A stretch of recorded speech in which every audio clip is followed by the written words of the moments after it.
All right, magic makers. Today it's going to be all about brain fog. And I wanted to bring up brain fog because that's just something that, many of us think of brain fog as something that happens just primarily because of menopause. And it could be possibly could be because of menopause, but it could be something else. And so let's just first, I need a definition. So it's like, have you ever lost your train of thought when you're in the middle of the activity? Like raising my hand up all the time, or you're caught in a conversation and you're like, wait, what were we talking about? Or you're waiting for the opportunity to add something to the conversation and completely like lost what that is. So that's partly brain fog, trouble focusing, difficulty staying, paying attention, trouble remembering details, names, places, words, slow reaction times, just overall fatigue and just feeling like blah. Um, and frequently you're lost your train of thought. And so for many of us, this happens. It could happen regularly. It could happen from time to time. And, there are reasons why we experience brain fog. It could be food related. Maybe you're eating a particular food that impacts your neural pathways to your brain.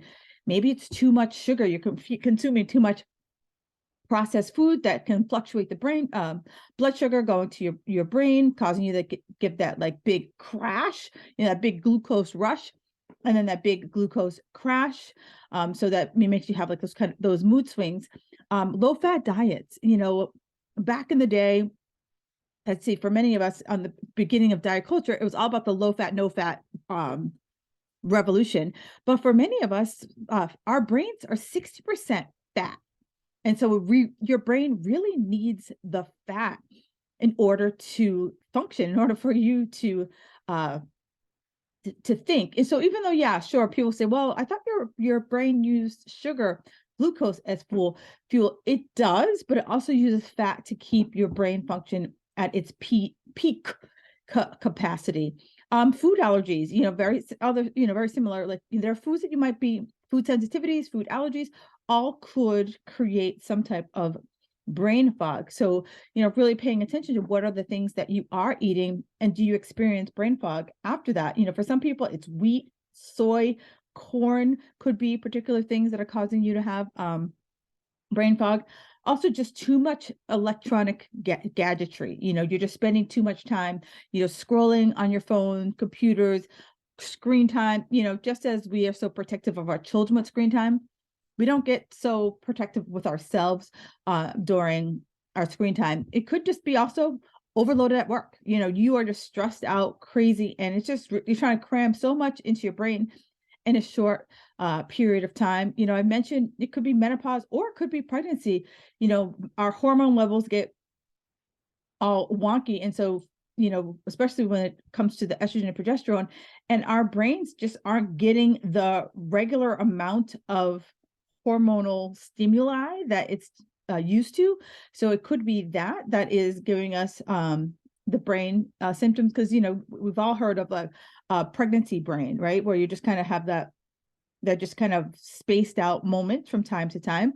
Same thing happens on the other side of in menopause. It could be, I don't want this to turn into this like whole like, oh my god, I have all these problems, but it could be something that it could be a bipolar disorder manifesting itself. It could be a depression episode that is manifesting with brain fog. Stress to the max can be another cause of brain fog. Some type of medications that you might be taking, cancer treatments. So I wanted to lay this all out so that you can say to yourself, okay, so I have brain fog and I'm not just going to write it off. There are things that I could look at in my life. How am I sleeping? How am I managing my stress? Have I always just felt tired all the darn time?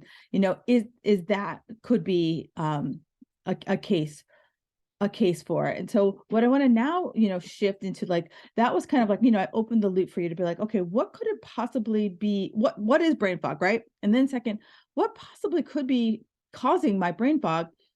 And now I want to say, like, here are a bunch of ways that you can use to fight the brain fog. So sleep, I will always get up on my high horse about sleep, doing your best to get 7 to 8 hours a night of sleep, because I like to think of our brain as like our main computer. And we all know that if something goes wrong with my computer, what do? Control, Alt, Delete, right? I turn it on, I turn it off, I give it a reset. And that's what sleep is for us. Every single night we reset. And there's certain processes that happen when we sleep.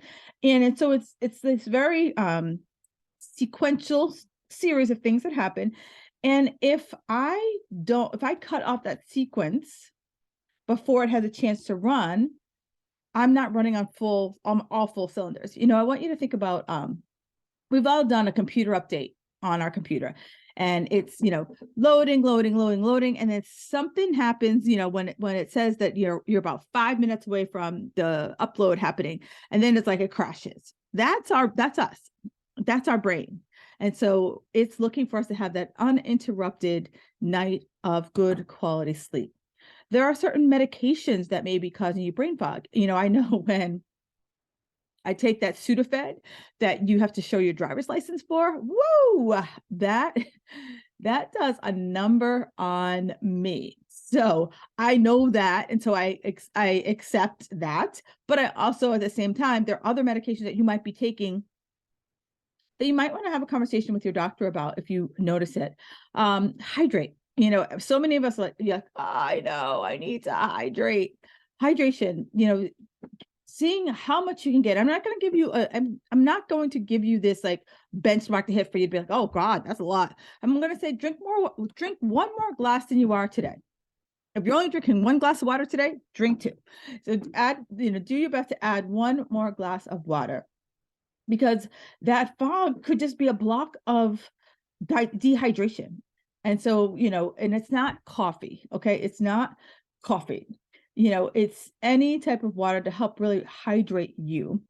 If you're a smoker, there are, believe it or not, there's still a few people out there that smoke.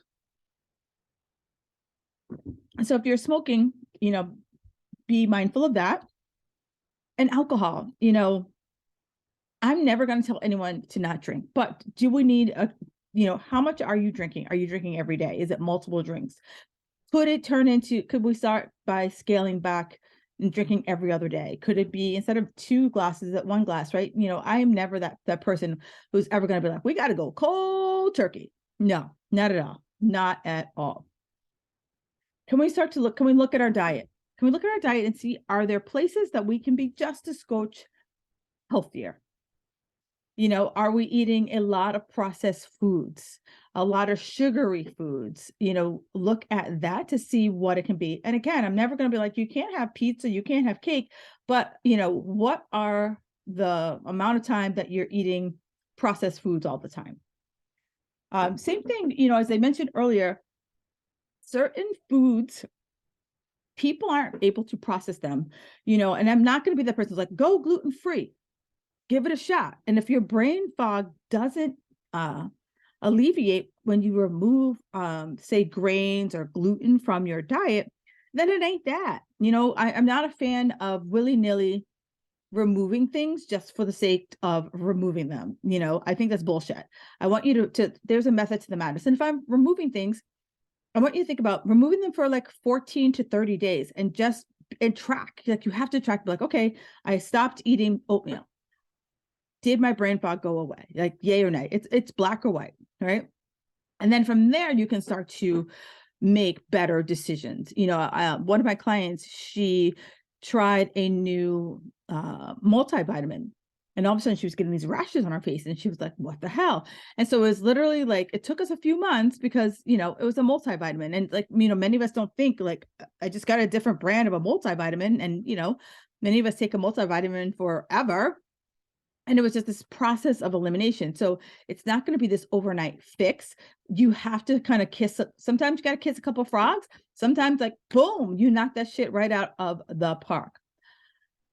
Do your best to can you eat as organically as possible? Now, I know, eat based on your budget. I'm never going to say you must eat organic all the time, every single thing that goes in your mouth.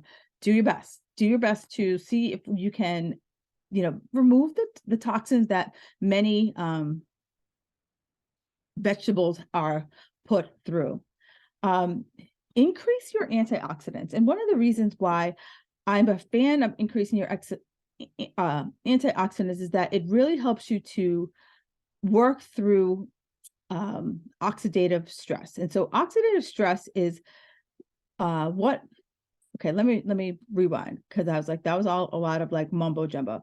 So basically, antioxidants help you to clean up all the free radicals. Free radicals are when molecules break down in your body and they're not in an equal, even pair, and they're off scavenging. And those types of one single molecule that's roaming around in your body, they are damaging your cells. And the more more your cells get damaged, the more you have aging. So this is a way to, an anti-aging, but also a way to increase your longevity.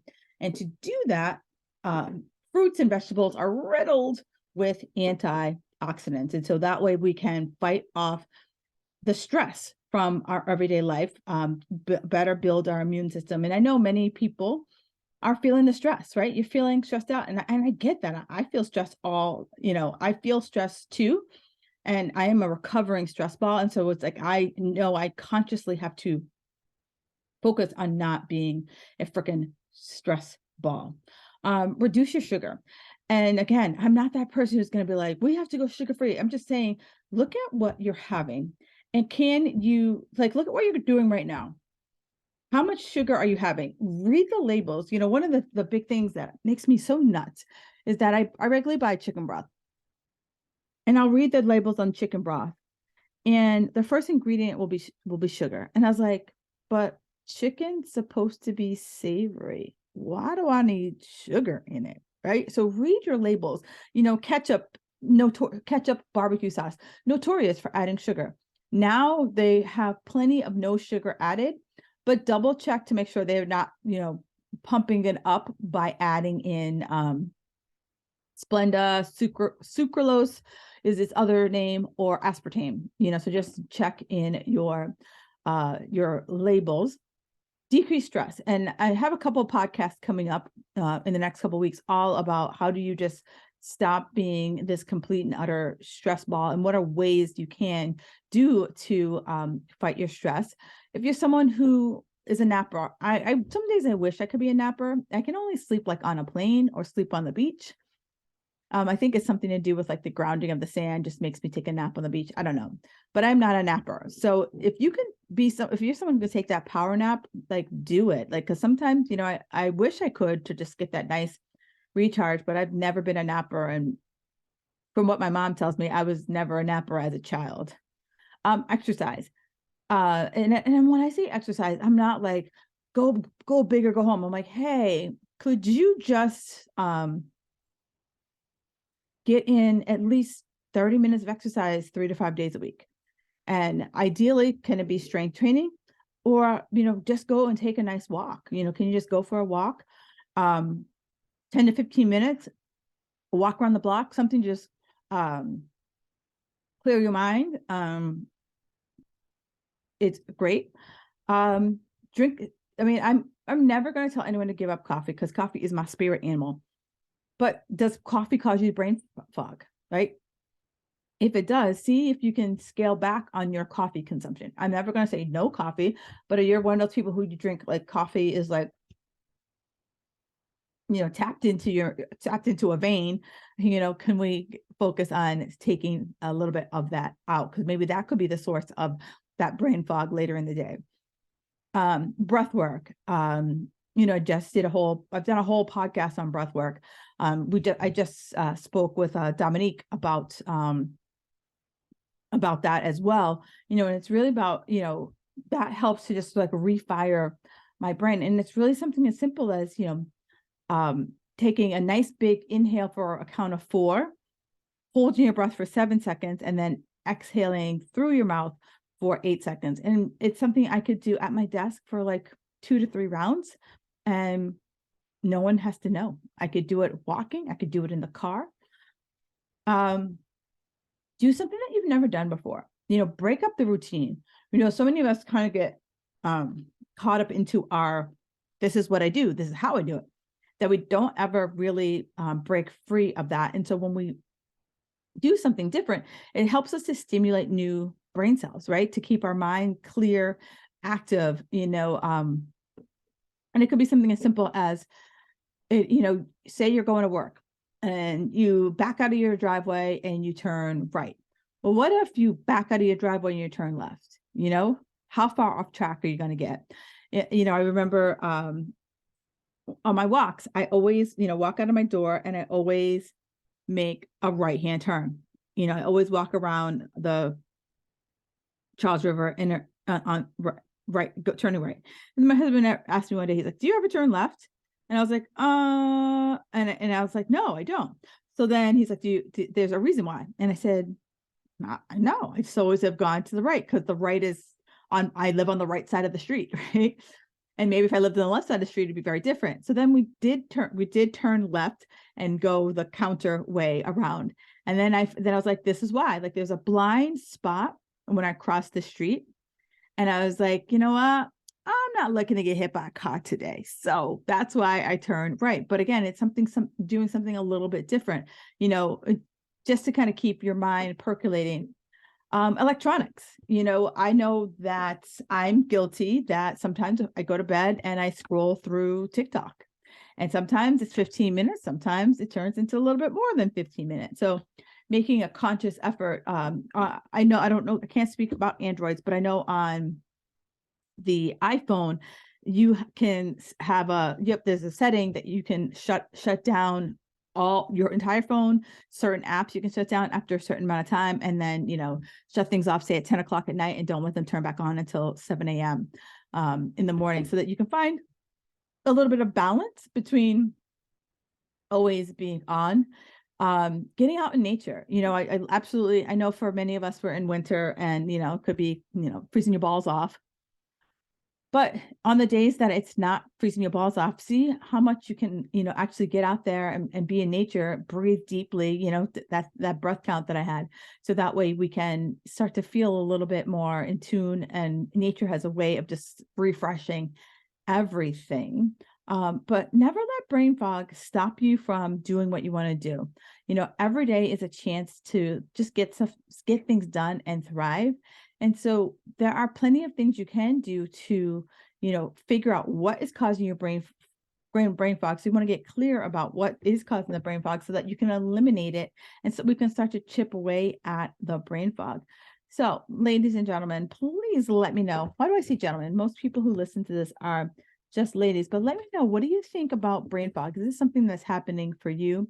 I've never experienced, well, I've experienced pieces of brain fog where, I go into a room and I'm like, why did I go here? But I can remember, like, rap lyrics from, the Sugar Hill Gang from 1978.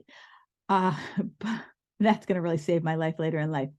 Anywho, so I want you to think about it. Like, are you experiencing any type of brain fog? Has it always been a brain fog thing? Do you feel like it happened since you turned 40? Like, reply back to me and let me know. You can always find me on all the socials. I am Kim Jefferson Coach on the gram, Kim Jefferson Coach on TikTok, and Kim Jefferson Coach on Facebook. All right, ladies, have a fabulous day, and I will talk to you soon.